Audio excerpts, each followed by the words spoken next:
একদিনে আসমান থেকে টপকে 5ই আগস্ট পতিত হয় না। আমরা অবশ্যই নতুন রাজনৈতিক দলের আগমনকে স্বাগত জানাবো, যদি সেটা কিংস পার্টি না হয়। যদি সংস্কার লাগে সংস্কার করতে হবে, কিন্তু সংস্কার খেলা যেন আমরা না করি।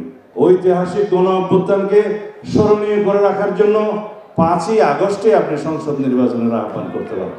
আন্দোলন সংগ্রামের প্রতিটি স্তরে মুহূর্তে সারা বাংলাদেশের মানুষকে একত্রীকরণের জন্য এবং রক্তক্ষয়ী ফ্যাসিবাদ বিরোধী সংগ্রামের জন্য আমরা যেভাবে দিন রাত আমাদের নেতা জনাব তারেক রহমানের নেতৃত্বে কাজ করেছি, এখানে সকলেই জানেন, আপনারা জানেন, একদিনে আসমান থেকে টপকে 5ই আগস্ট পতিত হয় না।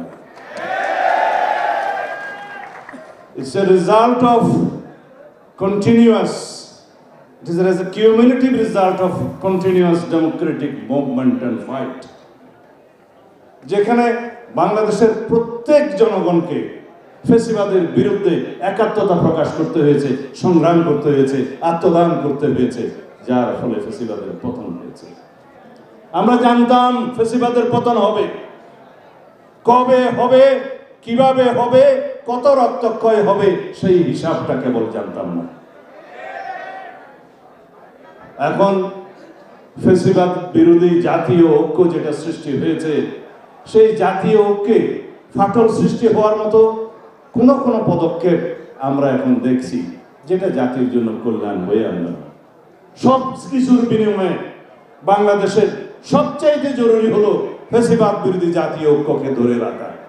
250-টিরও বেশি ডিজাইন অপশন নিয়ে ওয়ালটন স্মার্ট ফ্রিজ, বোঝে আপনার প্রয়োজন।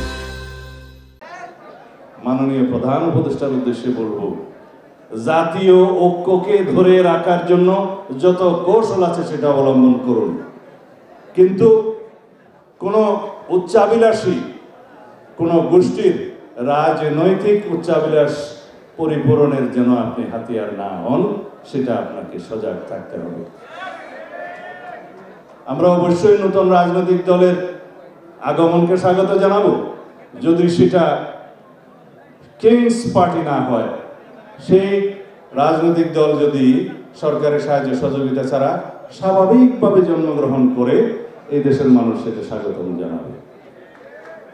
কিন্তু কোন রকমের জনগণের সাথে, যেখানে একমাত্র আমরা বলে থাকি জনগণই হচ্ছে সার্বভৌম শক্তির উৎস, সাংবিধানিকভাবে জনগণই হচ্ছে সাংবিধানের রাষ্ট্রের সকল শক্তির মালিক এবং রাষ্ট্রের মালিকানা জনগণের কাছে, প্রকৃতপক্ষে সেটা লেখা আছে সংবিধানের প্রথম ভাগে।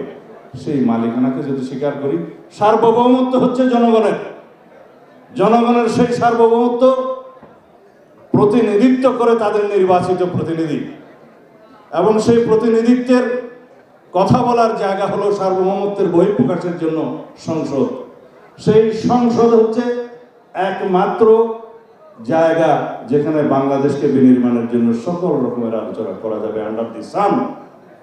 অন্তর্বর্তী সরকারের প্রথম ম্যান্ডেট হচ্ছে একটি সংসদ নির্বাচন অনুষ্ঠান করা, সুষ্ঠু, সুন্দর, নিরপেক্ষভাবে। যদি সংস্কার লাগে সংস্কার করতে হবে, কিন্তু সংস্কার খেলা যেন আমরা না করি। সেই সংস্কারই আমরা করতে আহ্বান করেছি, যে সংস্কারগুলো সংসদ নির্বাচনের জন্য প্রয়োজন, প্রধানত অগ্রাধিকার সেখানেই দিতে হবে। যদি মাননীয় প্রধান উপদেষ্টা এবং অন্তর্বর্তীকালীন সরকার ইতিহাসে আরো বেশি স্মরণীয় হয়ে থাকতে চান, তাহলে জুলাই আগস্টের এই ঐতিহাসিক গণ অভ্যুত্থানকে স্মরণীয় করে রাখার জন্য 5ই আগস্টে আপনি সংসদ নির্বাচনের আহ্বান করতে পারেন। তাহলে জাতি আপনাকে স্মরণ রাখবে এবং এই দিবসকে আপনি স্মরণীয় করে রাখতে পারবেন। আমরা খুব হিসাব নিকাশ করে দেখেছি, 3 থেকে 4 মাসের বেশি প্রস্তুতিতে সময় লাগে না।